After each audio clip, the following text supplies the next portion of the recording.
Welcome friends, প্রত্যেককে স্বাগত আমাদের ইউটিউব চ্যানেলে।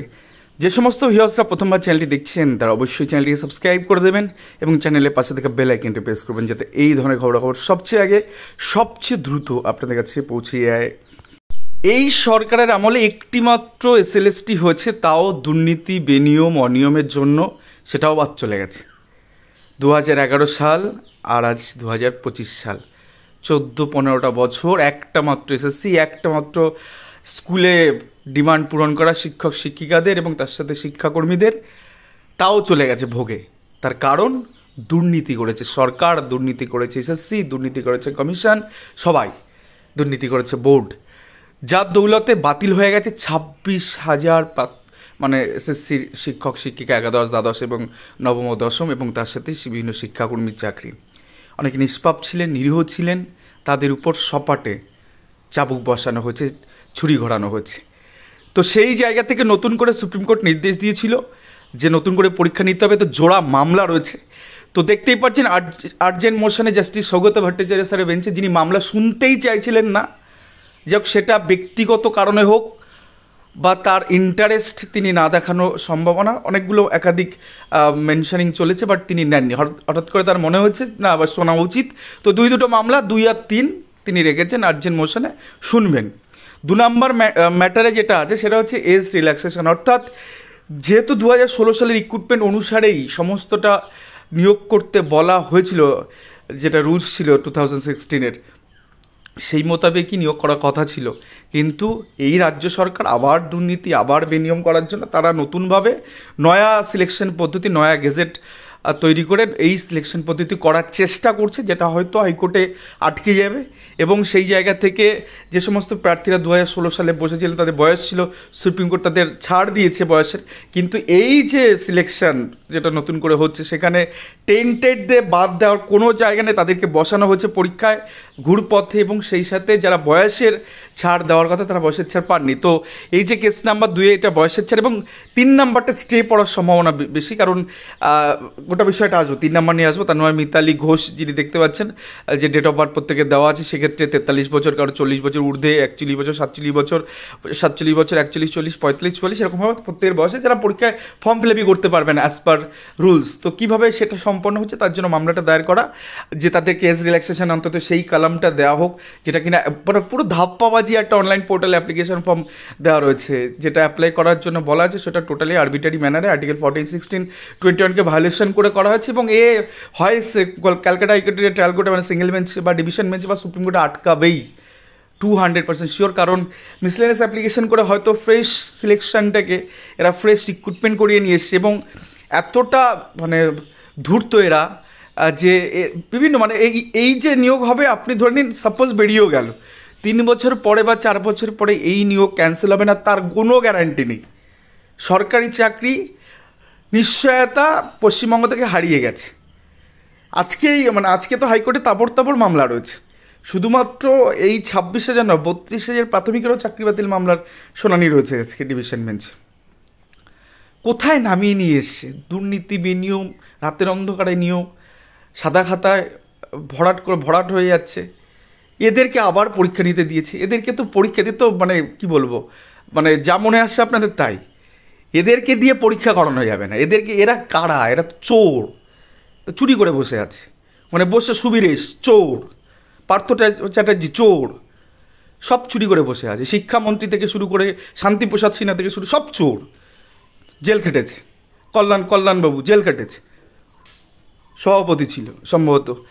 যে কারণের জন্য পরে 3 নম্বর আইটেমে যে কারণের জন্য 4টি কারণ হচ্ছে, যার জন্য এই নিয়োগ আটকে যাওয়ার সম্ভাবনা প্রবল। যদি না আটকায় তাহলে এই বহু সংখ্যক প্রার্থীদের সাথে বেইনসাফি হয়ে যাবে, যেটা কোর্ট হয়তো এই ইনজাস্টিসটা করবে। অলরেডি একবার ইনজাস্টিস, দ্বিতীয় দফা যদি আবার তাদের কোমর ভেঙে দেয়, তো মানুষ বাঁচবে কী করে? তো যাই হোক, contrary of this direction of the 2025 rule, তো এই 2025 রুল এনে যেটা কিনা করার জায়গা নেই, 2016 রুলকে মান্যতা দিয়ে নিয়োগ প্রক্রিয়া ত্বরান্বিত করার কথা ছিল, সেখানে ফ্রেশার দিয়ে বসিয়ে দিয়ে তাদেরও জীবন কয়লা করে দিচ্ছে। এত 15 বছরে একটা এসএসসি তাও ভোগে গেছে, এদের দ্বারা আবার নিয়োগ, হ্যাঁ হাস্যকর। যে একটা কি বলেছে, একটা fail to provide a separate mechanism of the participation of the untainted candidate, অর্থাৎ সেপারেট মেকানিজম করা হচ্ছে, ওই যে এক্সট্রা আপনার 10 নম্বর বরাদ্দ ফরাদ্দ এই সমস্ত ব্যাপারগুলোর কথা বলা হয়েছে। মানে আলাদা মানে এই সমস্ত মানে তাদের জন্য যে আলাদা কিছু করা হবে সেই বিষয়টাই তো, এই মেকানিজমটাই নেই যে আনটেন্টেড ক্যান্ডিডেটটা দিয়ে তারা ফর্ম ফিল আপ করে টেন্টেডটা বাদ যাবে, সেগুলোর মেকানিজমটা কোথায়? Apply new eligibility criteria not prevailing in 2016, নতুন একটা নিয়োগ পদ্ধতি গেজেট নিয়ে চলে এসছে। হঠাৎ করে আমার মনে হলো আমি নিয়ে আসলাম পশ্চিমবঙ্গের লক্ষ লক্ষ বেকার যুবক যুবতীদের সাথে আমি আবার সেই বুলডোজার চালাবো, যে তাদেরকে এমন একটা জায়গায় নিয়ে যাবো যেখানে গিয়ে প্রত্যেকের জীবন সংশয়ে চলে যাবে, প্রত্যেকের জীবন সংশয়ে চলে যাবে। তো হঠাৎ করে 2016-কে মান্যতা না দিয়ে 2025 নতুন করে নিয়ে এসে মামাবাড়ি আবদার আর কি।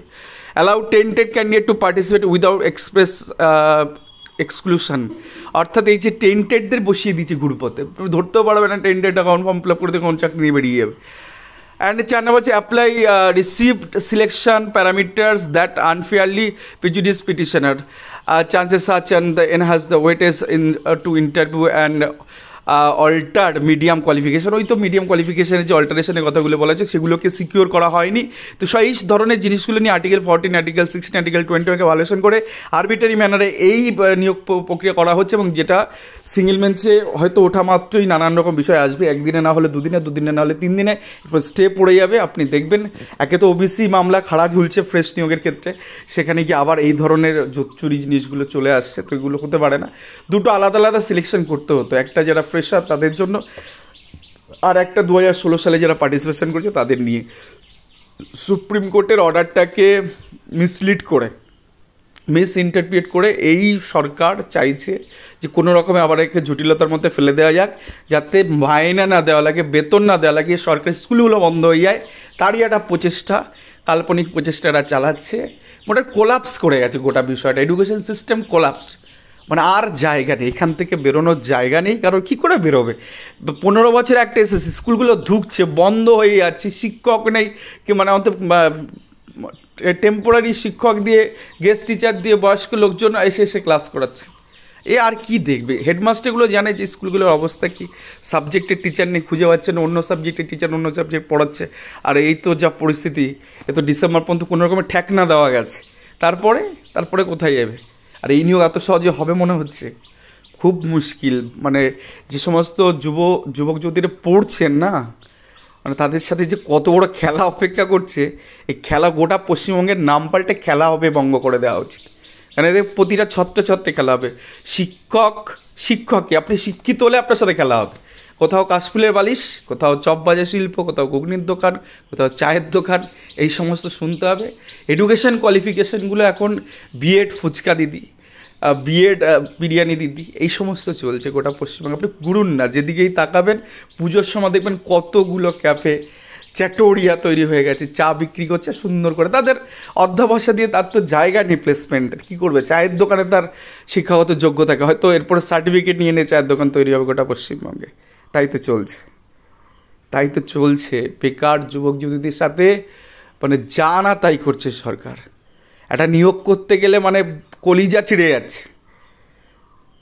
সরকার পুষছে তাদের সেই সমস্ত অ্যাডভোকেটদের যারা কোনো নিয়োগ পদ্ধতির সিঙ্গেল অর্ডার করলো, সে অর্ডার মান্যতা দেবে না। ডিভিশন বেঞ্চ পরে সুপ্রিম কোর্ট যাবে। সুপ্রিম কোর্টে কোনো মামলায় যদি কোনো পিটিশনার বা কোনো ছাত্রছাত্রীকে যদি মানে তার মানে হাইকোর্টের ভিত্তিতে অর্ডার আনতে হয়, তাকে সুপ্রিম কোর্ট ছুটতে হবে। হাইকোর্টে কোনো অর্ডারকে মান্যতা দেয় না, সিঙ্গেল বেঞ্চ হবে না, ডিভিশন বেঞ্চ যাও। এবার একটা প্রার্থী সে কী করে বলুন তো সুপ্রিম কোর্ট পর্যন্ত দৌড়াবে? তার এত টাকা পয়সা কোথায়? এই কোর্ট ফোর্ট এগুলো তো পয়সার ব্যাপার। তো ছোটা করাচ্ছে, প্রাথমিক শিক্ষা পরিষদ ছোটা করাচ্ছে, এসএসসিতে ছোটা করাচ্ছে। এই সরকারি কাজই কোথায় কোন খাদে আমরা পড়ে আছি আপনারা জানবেন না।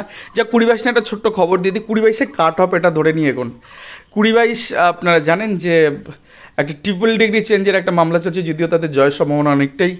তো সেই মামলা জাস্টিস সৌমেন বেঞ্চে গতকালকে হিয়ারিং সম্পন্ন হচ্ছে, অনেকটা সময় ধরে শুনানি হয় এবং 9 জুলাই এই মামলা পরবর্তী শুনানি রাখা হচ্ছে। সেই দিনই হয়তো কনক্লুড হবে গোটা বিষয়টা।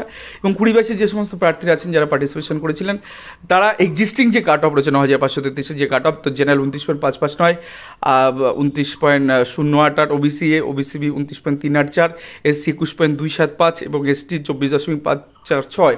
এই কাট অফ যারা ক্রস করবেন তারা কিন্তু প্রত্যেকে মেরিটে আসবেন, প্রত্যেকে চাকরি পাবেন, স্কুল জয়েন করবেন এবং সেটা হতে পারে জুলাই মাসের সম্ভাবনা কিন্তু প্রবল রয়েছে। 20-22-এর খুব দ্রুত হবে আশা করা যায়। এই 9 তারিখের ঝামেলা মিটে গেলেই কিন্তু একটা সম্ভাবনা রয়েছে।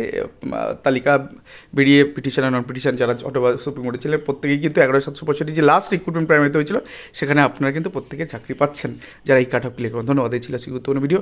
সঙ্গে থাকবেন, ভালো থাকবেন, সুস্থ থাকবেন।